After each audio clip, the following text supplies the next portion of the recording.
Hello guys, Assalamu alaikum warahmatullahi wabarakatuh. Jirra jirtu hordoftoota maatii Abdurritich Media Channel. Warreen maatii Abdurritich Media Channel jala jirtan like, share, subscribe, comment gootanii Abdurrii jajjabeessuun Abdurrii kara fuula duraatti imala dheeraa wajjin akka deemtan isin hubachiisa. Like yeroo xiqqaa sirraan fudhatu. Sakandii takka sirraan fudhatu sakandii takka. Viidiyoo kana yeroo star gootee ilaaltu. Like, share, comment. Ega gooteen booda comment illee ega isii dubbisteen booda ega isa dhageeffateen booda yoo gootee sumaara koon qabu like, share, subscribe gootee warrana viidiyoo kanaa sin argin obboleeyyan keessan kan wanta kana hin argin biraan geessanii akka waliif qooddan asumaan isin hubachiisaa. Barnoota keessan kanas addaan isin dura murame isiniif fideen dhufee jira. Barnoota wajjin turtii gaarii isiniif jecha like, share, subscribe, comment godhaa. Isnin jecha gara barnoota keessanitti waliin imallaa baga irra deebiin gara chaanaalii Abdurritich Media chaanaalitti nagaan dhuftanii barnoota keessanii waliin turtii gaarii qabaadhaan isnin jaa na hordofa. Okay? Viidiyoo keenya isa addaan cite jechuudha. Isa addaan cite paartii afuraffaa isini qabadhu hin dhufee jira. Unit 4 Macroeconomic Policy Instrument kajuu jalatti waa'ee policy imaamata policy waa'ee macroeconomic policy instrument jalatti waa'ee imaamata maallaqaa kan laallee turre monetary policy laallee turre arrammoo maali contractionary monetary policy isa jennuun kana waliin laallaa na hordofaa. Okay?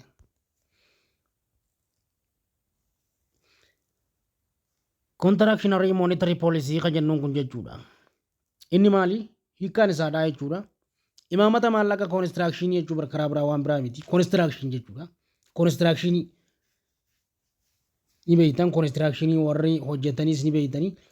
Increase money supply led to higher inflation, rising the cost of living and the cost of what? Doing business. Kanan mun jechuu isaati. Dhiheessi maallaqaa dabaluun qaala'insi jireenyaa akka dabalu gochuun ni danda'a. Okay? Kun ammaa waan argaa jirruus waan nurra mudatee waan nuti illee ammallee keessa jirru waan ammallee keessaa bahuu dadhabne jechuudha wanni kun dhageeffatoo tokko. Laal.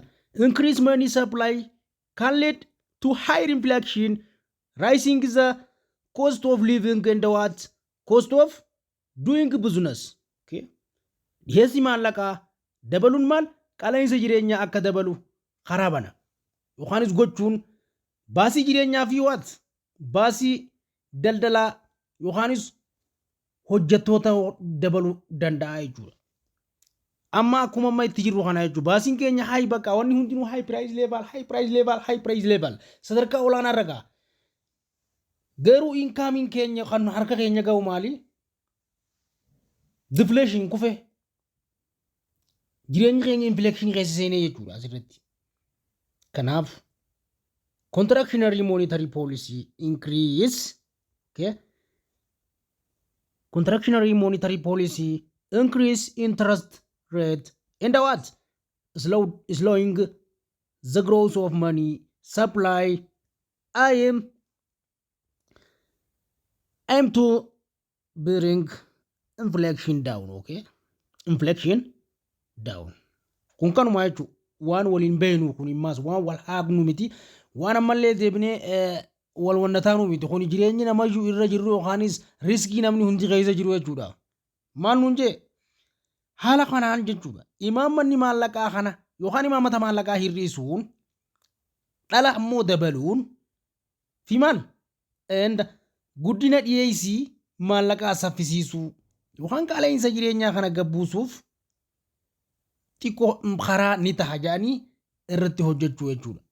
Wanni kaayyeeffate ka'ee miti. Ayimiin jechuudha. Ayimiin tokko akka jireenyi kun gad deebi'uuf maali? Wanni isaan godhan imaamata maallaqaa kana ni hir'isu. Dhalammoo maal kun ni dabalu jechuudha. Kanaaf maali guddinni dhiheessii yookaanis sapplaayin jechuudha. Sapplaayeroonni waa dhiyeessan jechuudha. Akka maal ta'an akka saffisaan maallaqa saffisu yookaan qaala'insa jireenyaa kana gabbuusuuf akka kaayyootti qabatanii ittiin deemanii hojii irratti hiikan wanti kun fooyya'uu ni danda'a jechuudha. Haala kanaan jechuudha. Bringing inflation down kan jenneen kana jechuudha. Karaa biraan Cambi's law economic growth and increase unemployment, but garuu it is often necessary to cool down the economy and keep it in check, okay? Kanuma jechuu bar waan biraa mi'ar kun waanuma bakka nuti amma keessa jiru jechuudha. Kanaaf jechuudha wanti amma nu barbaachisu kun guddina dinagdee kana suuta jechuun fi hojii dhabdummaan maal guddinni dinagdee kun miila fuudhee osoo hin ta'in tiratee bakka bu'ee jechuun gabbu'ee jechuun namni takka waan takka jireenya tokko irraa hin qabne jireenyi san lafarraa harkisaa harkanii harkifataa waan si jiramne takka fooyyessuudhaaf yoo ittiin kaayettanii dadhabdaatuu mataa keetiifuu jireenyi san maali kun guddina dinagdee kana suuta akka lafarraa harkifatuu fi hojii dhabdummaan ammaas biyya keenya kanatti akka dabaluu fi gubbaan akka dabaluu danda'u garuu yeroo baay'ee dinagdee yookaanis dinagdee qabbaneessuu fi to'annaa jala oolchuun akka barbaachisaa ta'etti laalanii wanta irratti hojjetanidha amma kunis gartee. Karaa biraatiin maali? Karaa biraatiin major instrument of the contractionary monetary policy are discussed below. Akkuma reefu kaan discussed below jennee pooyintii sadii isa jala laalletti isa jalattis maal laalla? Wanta isa kana furuu danda'a yookaanis isa kana seerota isa kana wanna isa kana deeggaran ni laallaa jechuudha. Wanta isa eenyu major instrument jechuudha. Wanta majorii ta'e jechuudha. Major instrument meeshaalee amma yookaan fakkeenyaaf meeshaalee gurguddaa jechuudha. Fakkeenyaaf wanta gurguddaa imaammata maallaqaa kana imaammata maallaqaa iccitaa kana akka armaan gadiitti ibsan yookaanis akka inni fooyya'uuf sadarkaa fooyya'insaa irratti akka isa kana baraaruu danda'u. Qabxiin hangi tokko ni jira. Qabxii kana keessaa inni tokko maali? Increasing discount rate. Akkuma isa reefu jechuudha. Increasing what? Discount rate. Kana jechuun sadarkaa hir'ina gatii tokko jechuudha. Sadarkaa hir'ina gatii dabaluu jechuu bakka. Gatii takka hir'achuu yookaan dabaluu. Kuni maaliif? Karaa biraatiin in situation of excess demand leading to inflation. The central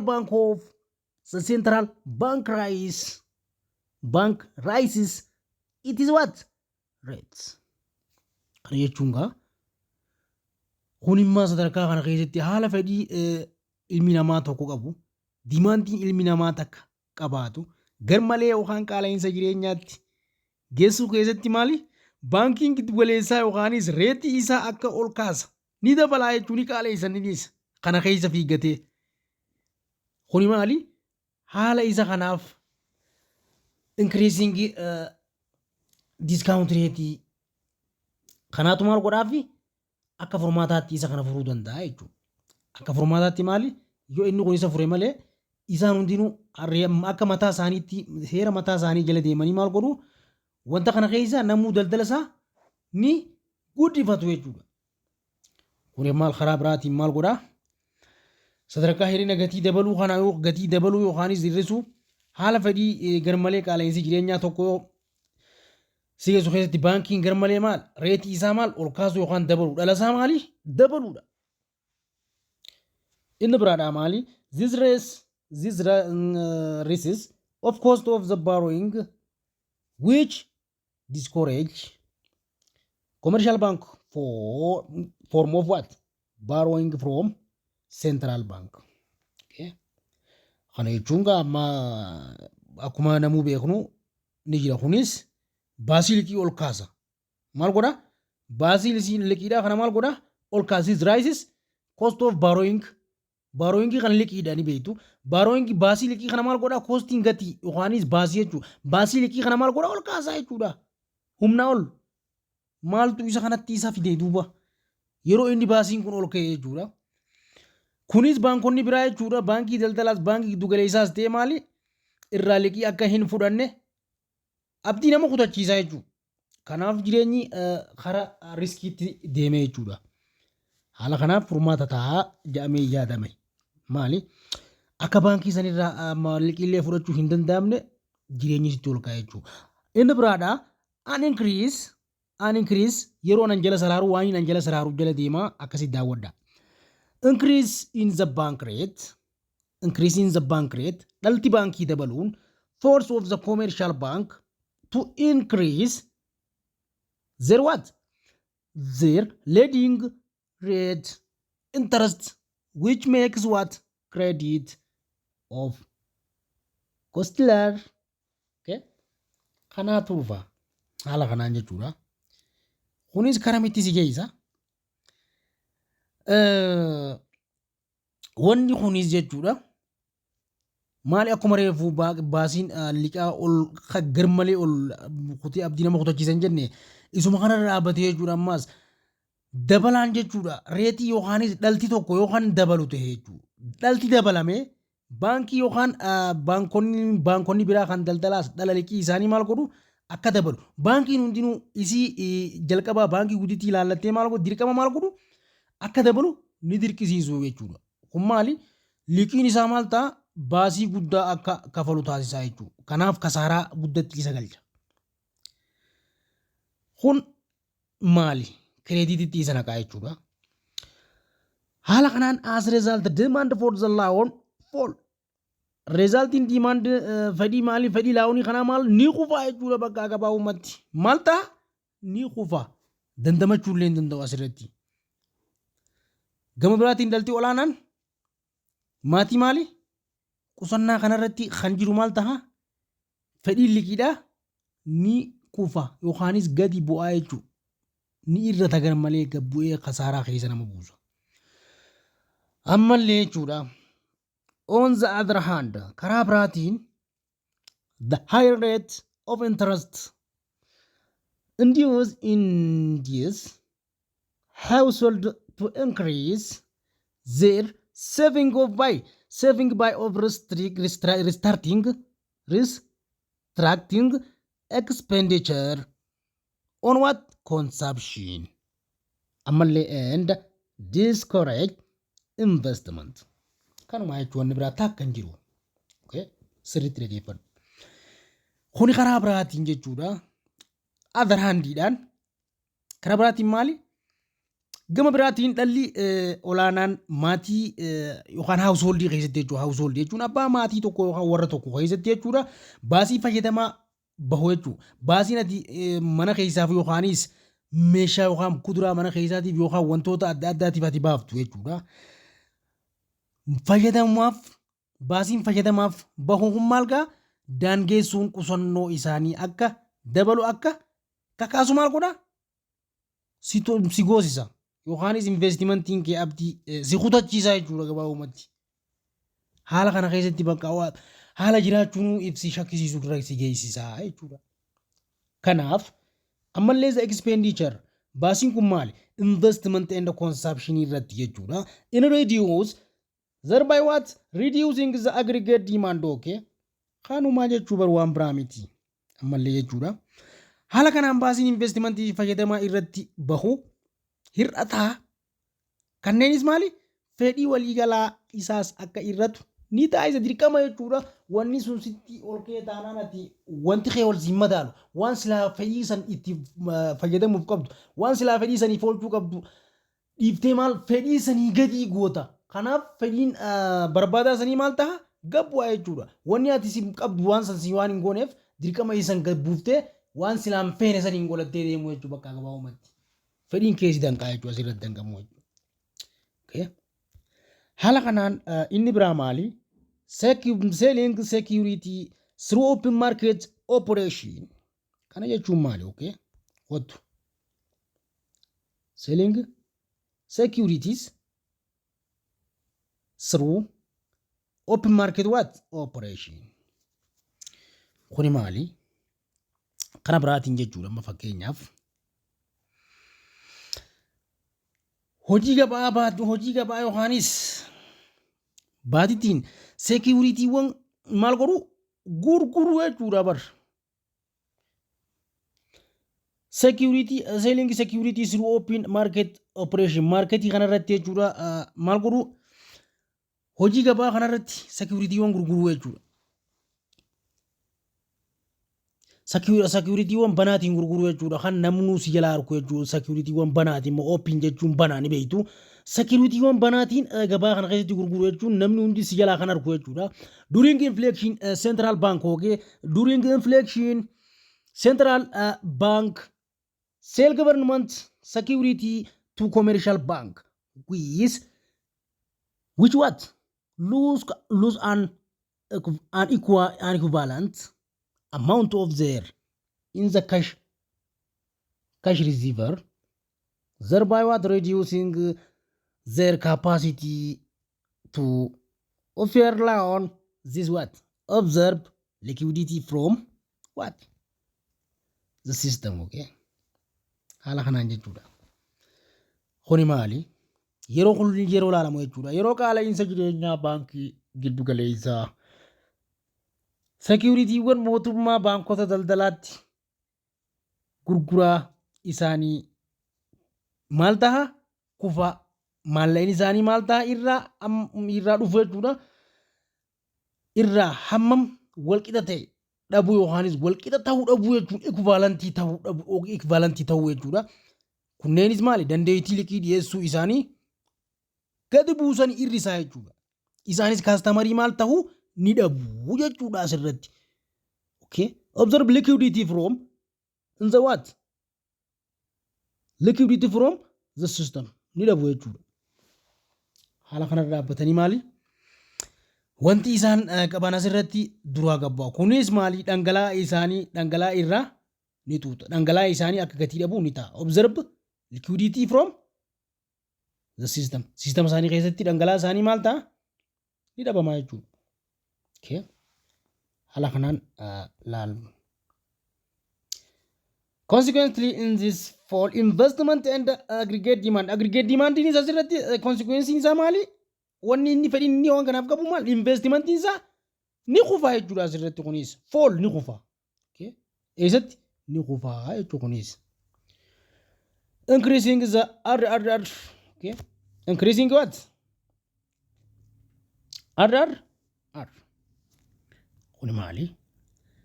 Sirriitti na hordofi. Kana jechuun fakkeenyaaf wanti kun jechuudha amma fakkeenyaaf during inflation central bank increase RRR thereby curtailing the lending capacity of commercial bank. For example, okay. Haala kanaan jechuudha. Mammanni isaanii maali? Haala amma isaan irra jiraniin jechuudha. Kana imaammata isaa sirna isaarraa maali? Ni khasaara jechuudha amma asirratti. RR. Kana jechuun RR kajennuun kun jechuudha maali? Bu'a walii gala fedhii sirna kanarra kan dhaabbatu jechuudha. Fayyadamtoonni fakkeenyaaf